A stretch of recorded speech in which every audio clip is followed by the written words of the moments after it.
नमस्कार दोस्तों, आज इस एक नई वीडियो के अंदर Jain sir law classes YouTube channel पे एक नई जानकारी हमारे को देखने को मिली है। अभी रिसेंटली दिल्ली हाई कोर्ट ने अपने 2023 के एक जजमेंट में बहुत सारे डाउट्स हमारे क्लियर करे हैं। तो हम अगर आप एक जुडिशरी एस्पिरेंट हो या फिर एक लॉ स्टूडेंट हो तो आपको कानूनी रूप से एक एक डाउट को अपना क्लैरिफाई करना पड़ता है और आपको अपने आप को अपडेट रखना पड़ता है। जब भी एक आप बेस्ट लॉयर बनोगे, जब भी एक आप बेस्ट जज बनोगे। तो इसीलिए मैं आपको अपडेट करता रहता हूं और डेली बेसिस पे जितनी मेरे एज पर द नॉलेज जो भी चीज जानकारी में आती है मैं वीडियो के जरिए आपको बताता रहता हूं। जैसे कि अभी एक नया डाउट यहां पे सामने आया है। सबसे पहला क्वेश्चन हम डिसाइड करेंगे कि क्या जो हमारे हाई कोर्ट के जज साहब होते हैं वो कोई भी अपील में मैटर आता है, कोई भी ट्रायल कोर्ट अपना मैटर सॉल्व करने के बाद जब मैटर जो है अपील में आता है, तो मान लेते हैं हाई कोर्ट के अंदर अपील में आया, तो क्या हाई कोर्ट जो है अपील में मैटर जो सुनता है तो हाई कोर्ट के जो जज साहब पूरे के पूरे मैटर को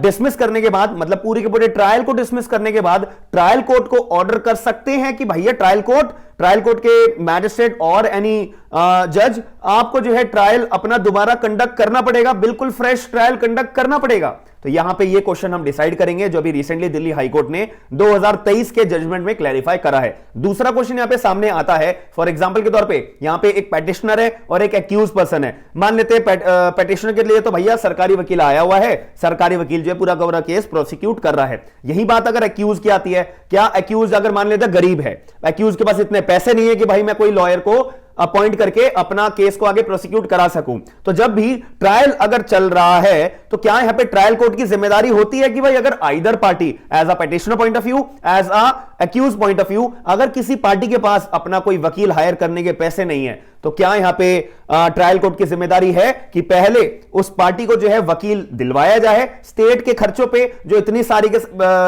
अथॉरिटीज बना रखी हैं, इतना पैसा खर्च करा जाता है सरकार के द्वारा, स्टेट लीगल सर्विस अथॉरिटी के द्वारा फ्री लीगल एड प्रोवाइड कराने के लिए बहुत भतेरों वकीलों को जो है एम्पैनल्ड करा जाता है नेशनल लीगल सर्विस अथॉरिटी के लिए कि भाई जो लोग गरीब हैं उनका case free of cost prosecute. वो सारे के सारे वकील जो एम्पैनल्ड है हमारे नेशनल लीगल सर्विस अथॉरिटी में, वो उन सारे के सारे वकील जो हैं ऐसे जो लिटिगेंट्स हैं उनकी मदद करेगा जिनके पास उतना पैसा नहीं है, जो अफोर्ड नहीं कर सकते। तो क्या यहां पे ट्रायल कोर्ट ये कदम उठाए बिना केस को आगे बढ़ा सकता है, केस का अपने जजमेंट दे सकता है, क्रॉस एग्जामिन कर सकता है? ये जो है हमारा दूसरा क्वेश्चन हम सेटल डाउन करेंगे। और यहां पे मान लेते हैं अगर ट्रायल कोर्ट यहां पे ऐसा कर रहा है, भाई बिना लिटिगेंट्स को जो है फ्री लीगल एड प्रोवाइड करे बिना अपने केस को आगे चला दिया, तो यहां पे किस किस चीजों का वायलेशन होता है, ये तीसरा क्वेश्चन हम डिसाइड करेंगे। तो हम वीडियो को स्टार्ट करते हैं और यहां पे याद रखिएगा, मैं वीडियो स्टार्ट करने से पहले आपको क्लैरिफिकेशन दे देता हूं। 17 जनवरी 2023 को मैं जो है आप सभी लोगों को यूट्यूब पे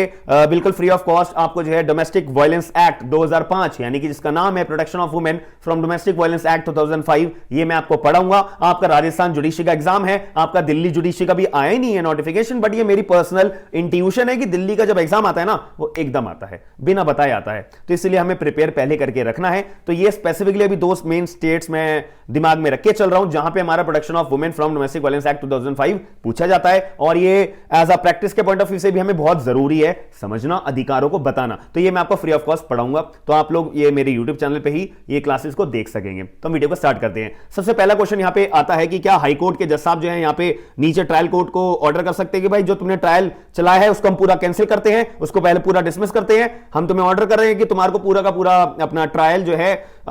फ्रेश दोबारा चलाना पड़ेगा। जी हां, यहां पे जो है दिल्ली हाई कोर्ट के सामने भी ये मुद्दा आया था। यहां पे क्या हुआ था कि एक एक्यूज पर्सन था, वो गरीब था और गरीब होने के साथ साथ भाई साहब उसके पास पैसे भी नहीं थे कि मैं जो है अपना कोई वकील, एक प्रोमिनेंट वकील हायर कर सकूं अपने केस को आगे प्रोसिक्यूट कराने के लिए। अब यहां पे ट्रायल कोर्ट के पास ये आए थे फैक्ट्स, बट ट्रायल कोर्ट ने जो है उस वकील को उस पर्टिकुलर एक्यूज पर्सन को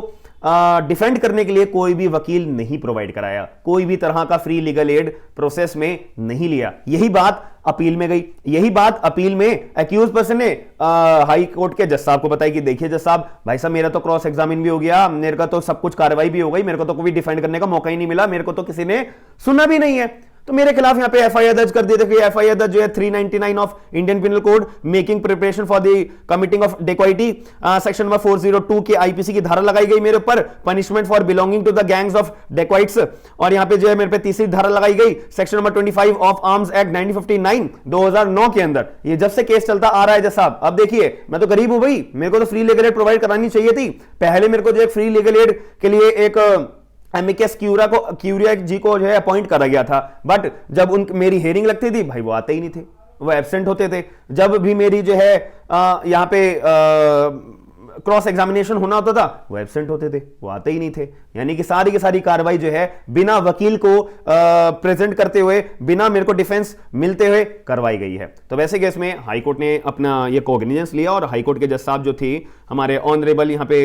इनका जो अपनी रूलिंग है, आप मैं लिंक डिस्क्रिप्शन बॉक्स के अंदर डालूंगा, पूरा जजमेंट आप पढ़ना, आपको बहुत अच्छा लगेगा, बहुत नई नई जानकारी देखने को मिलेगी। ऑनरेबल जस्टिस सवर्णकांता शर्मा जी, ये हमारी जो है महिला साहिबा थी, जज साहिबा थी, ठीक है, इनके द्वारा जो है ये बात को पकड़ा गया और बहुत ही ज्यादा यहां पे इंपॉर्टेंट पर्सपेक्टिव में एक स्टेटमेंट बोली गई, lawyers in the criminal courts are absolute necessity not luxury. भाई बहुत बड़ा वकील हो, बहुत अच्छा खासा प्रोमिनेंट वकील हो, बहुत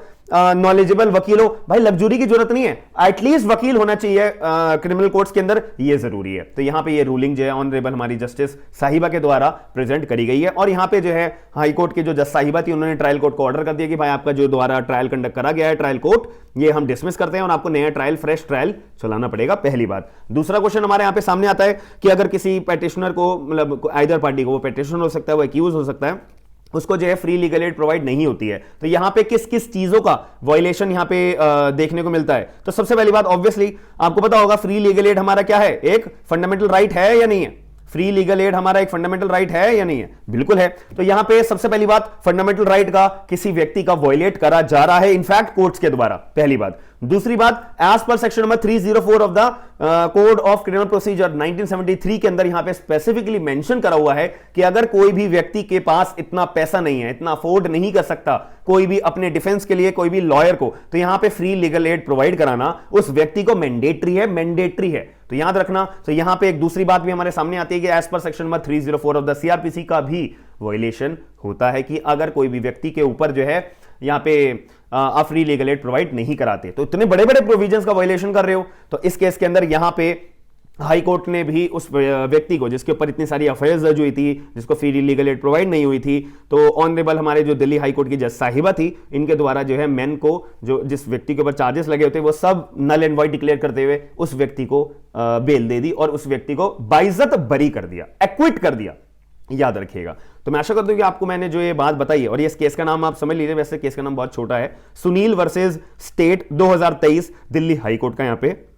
जजमेंट पास करा हुआ है। जजमेंट की कॉपी जो मैं आपको डिस्क्रिप्शन बॉक्स के अंदर दे दूंगा। मैं सभी लोगों को रिकमेंड करता हूं कि प्लीज प्लीज प्लीज इस जजमेंट को आप पढ़ना जरूर, और आपको बहुत ही ज्यादा नई नई चीजें देखने को मिलेंगी as per the judiciary point of view. अगर आप जुडिशरी की तैयारी कर रहे हो ना, तो प्लीज इस चीजों को आप ध्यान में जरूर रखिएगा। मैं आशा करता हूं आपको वीडियो इन्फॉर्मेटिव लगी होगी। एक नया पॉइंट मैंने आप लोगों के लिए as a video point of view बहुत ही ईजी लैंग्वेज में प्रेजेंट कराएं, आपको अच्छा लगा होगा। तो वीडियो अगर पसंद आई तो चैनल को सब्सक्राइब करना है, या लोगों को ना शेयर जरूर कर दिया करो प्लीज। आप वीडियो देखने के बाद नहीं, ना तो लाइक करते हो, ना तो सब्सक्राइब करते हो, ना तो शेयर करते हो, तो प्लीज आप शेयर जरूर कर दीजिएगा। और जो मैं आपके लिए एक इन्फॉर्मेटिव वीडियोस लेके आता हूं, आपको कैसी लगती है कमेंट बॉक्स के अंदर एक बार जरूर बताना। तो मिलते हैं नेक्स्ट वीडियो के अंदर। थैंक यू, धन्यवाद।